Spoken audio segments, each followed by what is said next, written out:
Bom dia, meus irmãos. Bom dia. Hoje eu fui incumbido com essa tarefa muito importante de trazer a palavra, né? E devido à importância também, a gente sempre traz um temor, sempre traz uma seriedade, porque eu tô aqui como mero instrumento, não é a palavra do Mateus, não é o que o meu intelecto consegue montar aqui para apresentar para vocês, não é a minha performance. Mas eu realmente espero que o Espírito Santo nos conduza nessa manhã. Amém? Eu tenho dois objetivos gerais hoje para a gente. O primeiro deles é a gente aumentar o nosso conhecimento bíblico histórico. E o segundo objetivo geral é a gente aumentar o nosso conhecimento sobre Deus especificamente, nossa teologia. E eu tenho um terceiro objetivo, que é um objetivo específico, que a gente vai chegar lá no final da nossa ministração. Mas só para a gente ter em mente, a gente vai crescer o nosso conhecimento da Bíblia, conhecimento bíblico, mas também o nosso conhecimento sobre Deus. E quantos aqui lembram de um filme chamado 127 Horas? Aqui. O filme 127 Horas é a história de um cara chamado Aaron Halston. E é um filme muito tenso. Para quem não sabe, a história desse cara é que ele ficou preso. Ele foi fazer uma trilha no Grand Canyon e nas aventuras dele ali, uma pedra se soltou, ele caiu e essa pedra prendeu o braço dele. Numa daquelas fendas que a gente vê, normalmente quando a gente fala do Grand Canyon, já vem a imagem na cabeça, né? Aquelas fendas que é quase que esculpido pelo vento. Uma pedra cai e prende o braço dele. Ele ficou preso ali no deserto. E ele preso ali, ele não tinha saída, ele não tinha telefone, ele não tinha uma forma de comunicar. Ele também não tinha avisado ninguém onde ele estaria, então pelo menos para o pessoal começar a procurar ele. E ele fica preso por 127 horas. E realmente não tinha o que ele fazer. E aí depois de 127 horas, o relato conta que ele teve uma visão do filho dele e aquilo foi um motivador. Foi a motivação para ele conseguir arrancar o próprio braço para sair dali. E ele sai com vida, ele anda mais um pouco, encontra uma outra família que estava fazendo uma caminhada. Ele vai para uma área que é de trilha, de fato, longe onde ele estava preso. E depois de 127 horas, ele consegue se libertar. E por que eu estou contando essa história? É uma história de motivação, né? É uma história em que mostra como o poder da motivação, como que uma motivação correta faz com que a gente nos leva para um lugar de poder fazer qualquer coisa, né? E falando desse jeito, vocês podem estar achando que eu estou aqui como um coach, como hoje está bem famoso, né? E eu também coloquei como uma brincadeira, se a gente tem um nome para essa palavra, seria palestra motivacional. E o tema motivação é um tema muito importante hoje, muito relevante hoje. Hoje a gente vive numa sociedade em que a gente está vendo aí um número de casos de depressão e de doenças e de transtornos psicossomáticos só crescer. A gente vê, é claro para todo mundo, você não precisa ler um livro, você não precisa ler uma reportagem, todos já sabem sobre o assunto, é um assunto crescente. E não só o pessoal sabe, mas muitas pessoas estão vivendo isso, né? E eu espero estar pregando para dois tipos de pessoa aqui. O primeiro que vai falar assim, palestra motivacional, não precisa disso não. Eu pego e faço, eu arregaço as mangas, coloco a mão na massa e faço. Ou então eu posso estar pregando para um segundo tipo de pessoa, que é uma pessoa que fala, poxa, eu realmente não tenho tido uma motivação para viver. E eu quero desesperar um pouco as pessoas que estão muito confiantes, estão trazendo um desesperozinho bom, saudável. Mas eu também quero trazer um consolo, trazer o conforto que só Deus pode trazer através da palavra dele para aqueles que estão precisando. E também para as pessoas que eu acabei de desesperar, né, um pouquinho. Muito bem. Há um tempo atrás eu preguei... Há um tempo atrás, sim, né? Tem alguns anos, a última vez que eu preguei, eu falei sobre o sentido da vida. E aí hoje eu estou falando sobre motivação para viver, ou alguma coisa assim. E da última vez, não sei para quem lembra, mas eu coloquei aqui aquela música O Que É, do Gonzaguinha. Pois é. Quando eu falo coloquei, não fica pensando que o pessoal trouxe o dízimo tocando, cantando, né? Eu fico com a pureza das respostas das crianças. Não foi isso, não. Eu só projetei ali como um exemplo da minha palavra. Os temas, eles são parecidos, mas hoje eu quero fazer uma abordagem diferente. Tá? Não vou colocar nenhuma letra ali no telão. Mas eu queria fazer uma abordagem a partir do texto de Jeremias. Tá? Quantos aqui sabem quem foi Jeremias? Mas, assim, beleza, Jeremias foi um profeta da Bíblia, beleza? Mas isso todo mundo sabe. Agora, o extra, quem sabe a história de Jeremias? Bem, ainda temos alguns, que bom.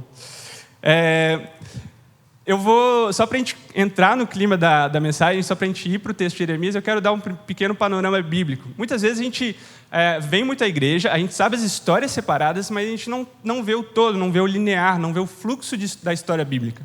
Né? E aí, só levantando uma bandeira, a gente está tocando o nosso primeiro objetivo de conhecimento bíblico.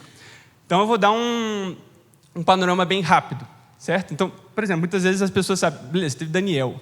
Daniel estava em cárcere na Babilônia. E aí tem Davi. E aí Davi, depois vem Jesus. Como é que vai de um para outro? As pessoas não sabem ligar esse ponto. E é isso que a gente vai ver. Tá? Então, primeira coisa, tudo começou em Gênesis. Gênesis é o começo.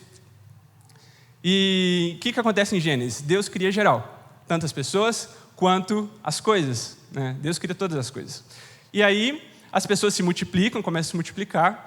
E aí vem Abraão e Deus decide criar, dessa galera que nasceu, que agora existe no mundo, Deus decide separar para ele um povo. E ele escolhe uma pessoa, que foi Abraão, para ele começar dali o seu povo. E aí a gente tem de Gênesis aos patriarcas. Os patriarcas foram Abraão, Isaac e Jacó, até chegar em José. José, com uma família de aproximadamente 70 pessoas, foi para o Egito. No Egito, depois de 400 anos, a família de José cresceu tanto que o povo do Egito resolveu escravizar, ainda nesse período de 400 anos, né? Então o povo foi escravizado. E aí a gente tem Moisés.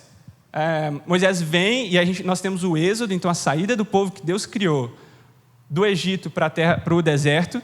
E aí vem a terra prometida. Deus promete uma terra para eles e Moisés leva até a porta dessa terra. E aí entra Josué. Josué tem a conquista. Então é a conquista da terra prometida por Deus. Uma vez que eles entraram na terra, depois que alguns líderes foram morrendo, as coisas foram se perdendo, inclusive o povo foi se distanciando um pouco de Deus. E antes o que era uma teocracia, agora o povo vem e pede, eu quero uma monarquia, eu quero ter um rei. Em vez de ser guiado por Deus, como a gente tem sido, apesar de ter Moisés e Josué como líderes, eles eram guiados por Deus até a terra de Canaã. E a partir daí eles falam, não, nós não queremos mais ser guiados por Deus, nós queremos ser guiados por um homem. E eles pedem ao profeta da época que ele estipule um rei. Né? E aí a gente entra, aí que vem Davi, aí vem Saul, na verdade, de Davi, Salomão. E a gente tem uma época do que a gente chama na teologia de Reino Unido, que é o tempo em que Israel se permaneceu unido como reinado. E aí, por causa da desobediência e do envolvimento com outros deuses, o reino de Israel, que era um só, se dividiu em dois. E nós temos o reino do norte e o reino do sul. E aí não só isso, o povo sempre tem um processo de se deteriorar. Ele sempre volta para Deus, passa o tempo, ele se esquece, ele sofre alguma coisa, ele clama a Deus, Deus escuta, e é um ciclo que sempre vinha se repetindo. E isso, depois dos reinados, né, de Saul, Davi e Salomão, o povo de novo se distancia de Deus, e esse distanciamento gera a separação, e aí, depois que separa o reino do norte e o reino do sul, as coisas só começam a piorar ainda mais. Tá? E é aqui que nós estamos, aqui que entra Jeremias. Daí a gente vai ver. Mas só continuando um pouco da história, o reino é dividido, o reino é invadido, o reino do norte é invadido pela Síria, o reino do sul é invadido pela Babilônia. E aí a gente vai para Esdras e Neemias, que é, uma vez depois de alguns anos que o povo estava em cativeiro nesses impérios, Esdras e Neemias são responsáveis por esse retorno do povo à terra. retorno a Jerusalém, a gente tem a reconstrução dos muros, a gente tem a restauração da lei de Deus. E aí a gente tem um período de 400 anos em que prepara o caminho para a vinda de Jesus. Sei que é muita informação, falei demais. Mas se você não tinha essa imagem na sua cabeça, a gente consegue ligar os pontos rapidinho dessa história, em ordem cronológica, como que saiu do Gênesis, onde que entra Abraão, Davi, a divisão do reino, Jeremias, Esdras, e como que chega em Jesus, né? E, como eu falei, Jeremias está localizado bem na época do reino dividido. Jeremias, o propósito pelo qual Deus levantou Jeremias foi como um anunciador. Como eu falei, o povo de Israel, ele estava distante de Deus, estava servindo a outros deuses e tinha incorporado a sua cultura, a cultura dos povos à sua volta. E Deus levanta Jeremias para falar para o povo, vai vir um juízo. Vocês estão andando longe de Deus, por escolha de vocês. E isso tem consequência.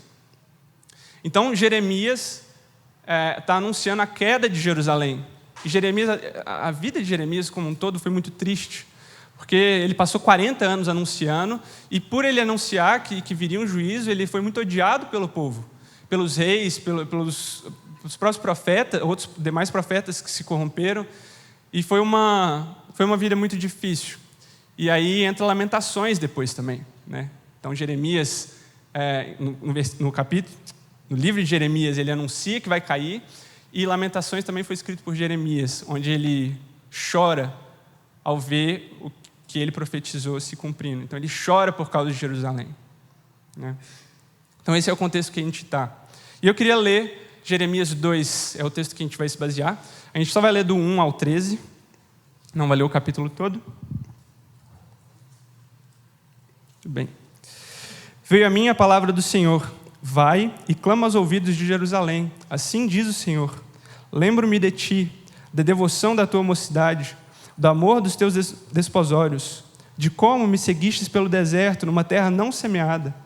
Então Israel era santo para o Senhor, e as primícias da sua novidade. Todos os que devoraram eram tidos como culpados, e o mal vinha sobre eles, diz o Senhor. Ouvi a palavra do Senhor, a casa de Jacó, e todas as famílias da casa de Israel. Assim diz o Senhor, que injustiça acharam vossos pais em mim, para se afastarem de mim, indo após ídolos vãos, e tornando-se sem valor eles mesmos? Não perguntaram, onde está o Senhor, que nos fez subir à terra do Egito, que nos guiou através do deserto por uma terra de charnecas e covas, por uma terra de sequidão e densas trevas, por uma terra que ninguém transitava e no qual não morava homem algum? Eu vos introduzi numa terra fértil, para comerdes o seu fruto e o seu bem.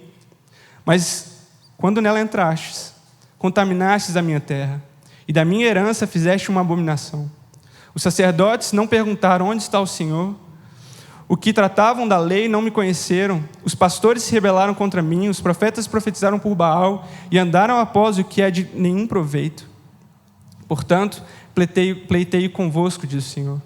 Até com os filhos de vossos filhos pleitearei. Passai as ilhas de Quintim e vede, enviai a Quedar e atentai também. Vede se jamais sucedeu coisa semelhante. Houve alguma nação que trocasse os seus deuses, posto não serem deuses? Todavia, o meu povo trocou a sua glória pelo que é de nenhum proveito. Espantai-vos disso, ó céus, e horrorizai-vos, ficai verdadeiramente estupefatos, diz o Senhor. E eu vou dar uma pausa aqui. Deus está argumentando racionalmente com o povo. Povo, vocês viram o que eu fiz? Vocês viram que as minhas mãos não são mãos que não agem, são mãos que fazem as coisas. Vocês viram que a minha boca fala, que meu ouvido ouve. E ele faz uma comparação com os povos que não ao seu redor, com os deuses falsos, deuses que eles criaram. Em algum lugar do capítulo aqui mais para frente, ele fala que são deuses que eles mesmos fizeram com as próprias mãos, e eles falam assim, vocês veem esses povos que criam deuses se afastando dos deuses? Mesmo esses deuses não fazendo nada, não serem capazes de fazer nada, nem os povos que têm falsos deuses se afastam dos deuses. E eu, a quem vocês viram agir, que vocês foram sustentados pela minha palavra durante o deserto, que seus pais viram e vocês estão abandonando. E por isso que ele fala, a palavra não é muito boa para hoje em dia, né? Estupefai-vos. Mas galera, vamos ficar também, abismado também não é muito... vamos ficar surpresos, não faz sentido um negócio desse. E não só isso, ele fala, os sacerdotes não perguntaram onde está o Senhor, e aqui eu quero fazer um paralelo com os dias de hoje, né? Assim como Jeremias está descrevendo o estado do povo de Israel, do reino do norte aqui, a gente pode ver isso hoje. A gente vê hoje um distanciamento de Deus, um esquecimento das coisas que Deus fez.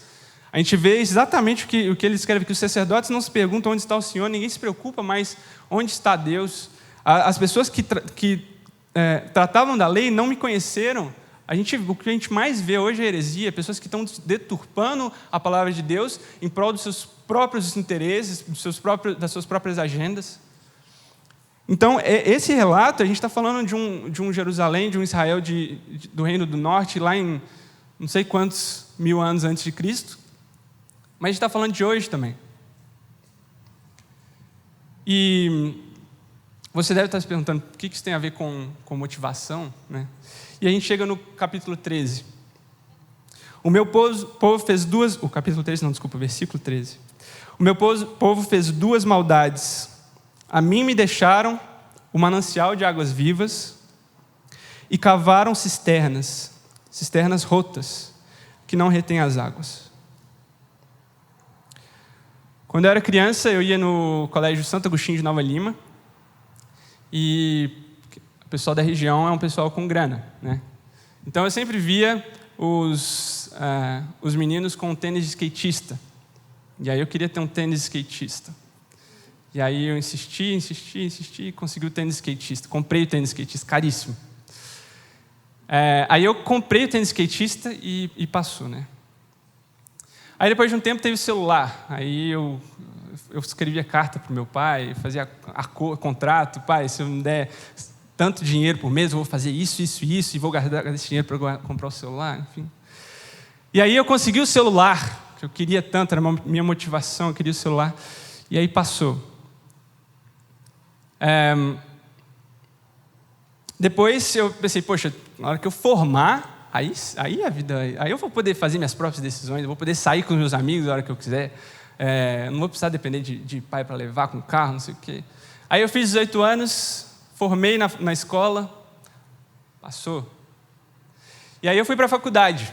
Aí eu falei, não, a faculdade eu vou estudar só o que eu quero. Primeiro semestre da faculdade já foi, não, já previ os próximos 4 anos e meio.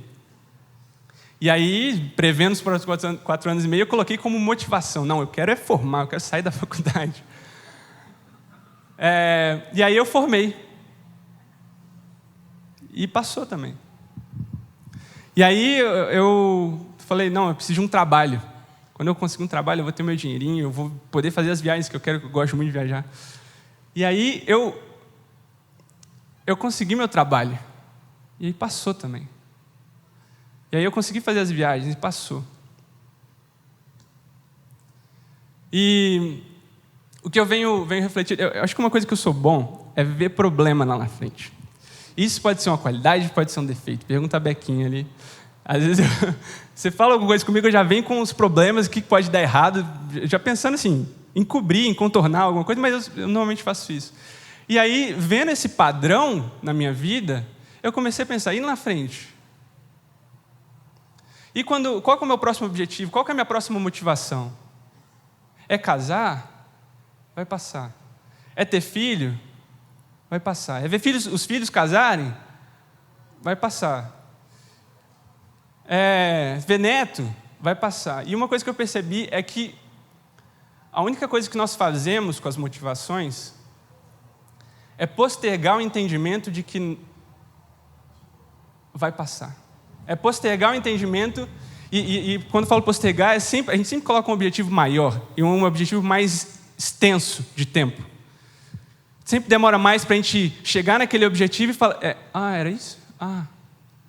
E aqui eu não estou menosprezando as conquistas que a gente tem na vida, o viver em si, a caminhada que a gente tem, não é menosprezando essas coisas que deve aproveitar, mas no final de tudo as coisas passam.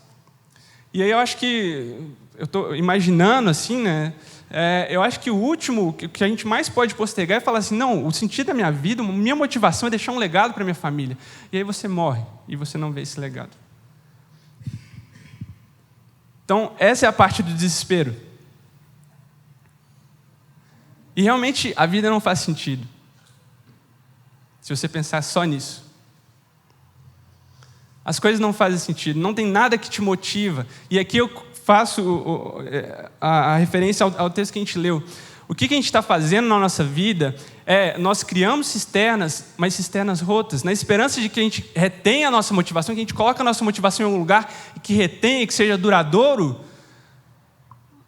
Não é isso que acontece. São cisternas rotas, são cisternas que se esvai, a motivação se esvai. E essa realmente é a parte do desespero, realmente é desesperador. Qual que é o sentido da vida, então? Qual que deve ser a minha motivação? Eu ouvi uma vez um cara falando, e ele está falando assim, olha, para pensar, você acha que você está em BH? Tira o zoom um pouquinho. Na verdade, você está num planeta. O que isso significa? Você está numa pedra espacial que está flutuando no nada. Esse nada é infinito, e esse nada infinito está expandido. Isso não faz sentido nenhum.